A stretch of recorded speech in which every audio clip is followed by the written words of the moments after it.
Bon, je suis tout d'abord issu d'une famille d'agriculteurs. Mes parents déjà travaillaient la terre, avaient déjà un petit peu de vigne, et puis j'ai eu l'occasion de faire autre chose et de revenir, après plusieurs expériences, de revenir à la terre sur une activité que j'ai souhaité orienter davantage vers la vigne et le vin, quoi, voilà. Je suis Laurent Cambre, je suis né à Perpignan. J'habite dans un village sur le littoral, Saint-Nazaire.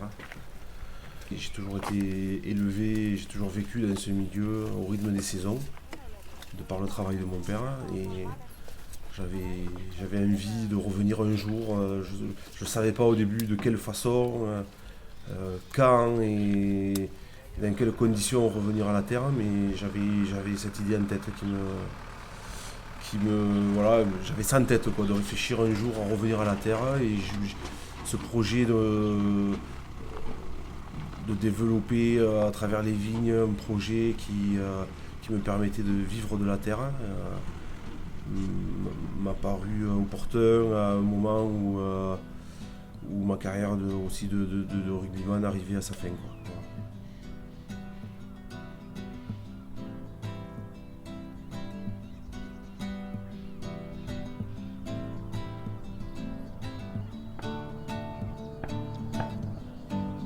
Dans ce raisin, dans ce raisin que je t'ai montré là, hyper mûr. Et là on se rend compte que le pépin il est bon, il est bien, il est mûr, il est mûr de l'intérieur, quoi. Tu sens des arômes de torréfaction, de café. Il est pas vert, comme les premiers grains que j'ai touchés là-bas. En fait, il faut faire à la moyenne entre ces grains que tu trouves verts et ces grains que tu trouves mûrs. Savoir s'il y a plus ou moins de l'un ou de l'autre et trouver l'équilibre. Savoir si ça vaut le coup de déclencher la cueillette maintenant ou s'il faut attendre encore un peu. C'est-à-dire admettre de perdre un peu de jus au profit d'une meilleure maturité. C'est à toi de voir, tu vois. Tu traverses ta vigne, un peu en diagonale, tu vois, pour toucher plusieurs zones de ta vigne. Pas prélever que un seul endroit. Sinon, c'est pas représentatif.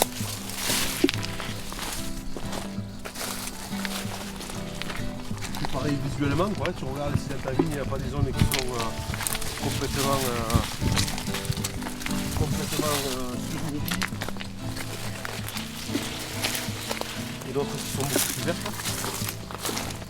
Et essayer de te faire là, vraiment l'impression, te donner vraiment l'image de ta vigne, de ce qu'est ta vigne au moment où tu viens décider de cueillir.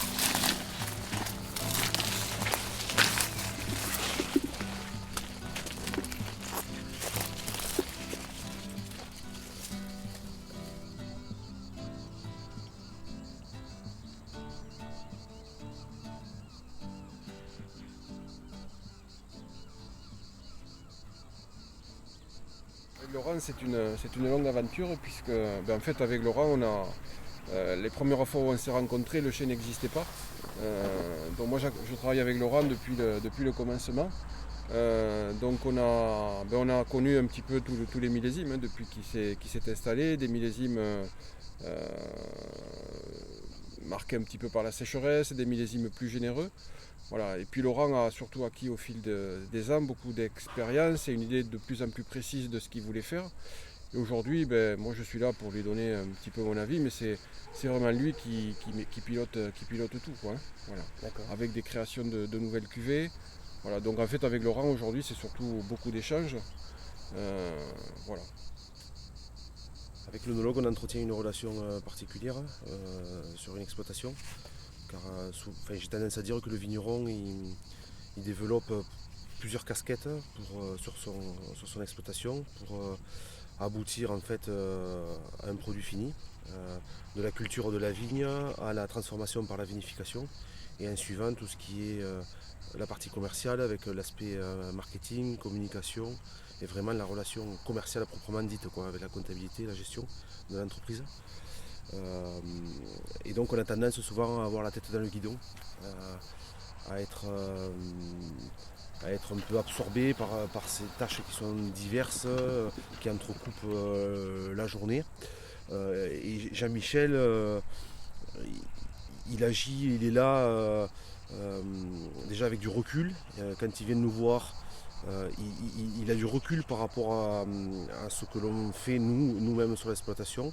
Il a un regard vraiment extérieur et il a ce regard que nous l'on n'a pas.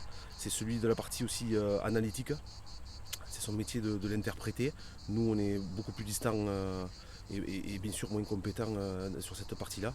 Donc Jean-Michel, quand il arrive, en fait, il arrive à nous donner vraiment des conseils précis, pointus, à nous dégager l'esprit par rapport à ce que je vous expliquais de ces journées qui sont un peu encombrées. Et puis, c'est lui qui prescrit un peu comme prescrirait un docteur un traitement. Eh bien, il prescrit un peu la marche à suivre sur les opérations qui sont à faire dans la cave,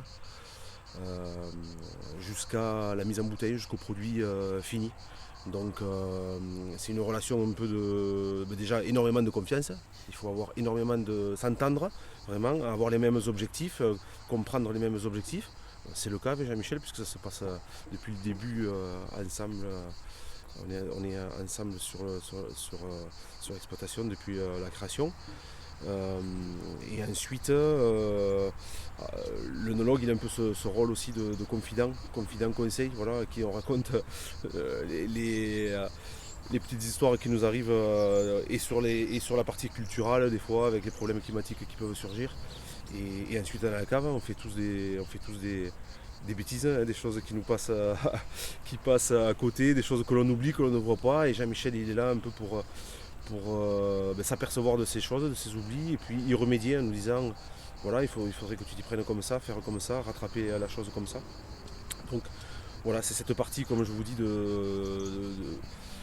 où l'on doit communiquer sur tout le suivi, sur toutes les étapes de ce qui se passe pour arriver tout simplement au bout, quoi, hein, au produit fini.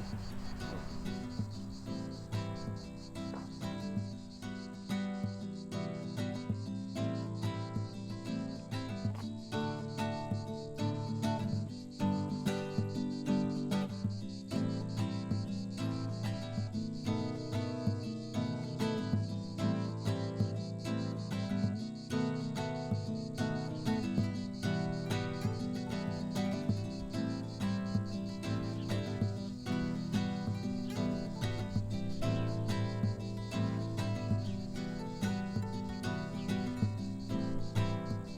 Je plane toujours sur le futur, des doutes, quoi. Bon, voilà, c'est un métier évidemment que l'on entreprend dans un esprit de long terme, hein. On est toujours sur des cultures pérennes et c'est pas. Voilà, on part toujours.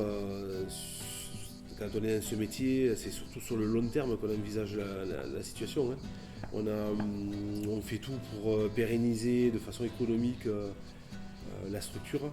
Tous les efforts sont faits au quotidien pour assainir vraiment le fonctionnement administratif et comptable de l'entreprise, de la structure. Donc on est très optimiste, quoi, sur la suite des choses. Le gros du boulot est fait, quoi.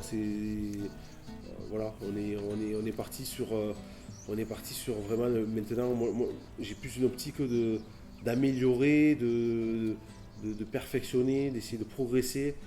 Mais la base, elle est créée, elle fonctionne, elle commence à faire ses preuves depuis des années. Même si je vous dis, il peut toujours y avoir un problème qui vienne créer de la difficulté. Mais voilà, on est très satisfait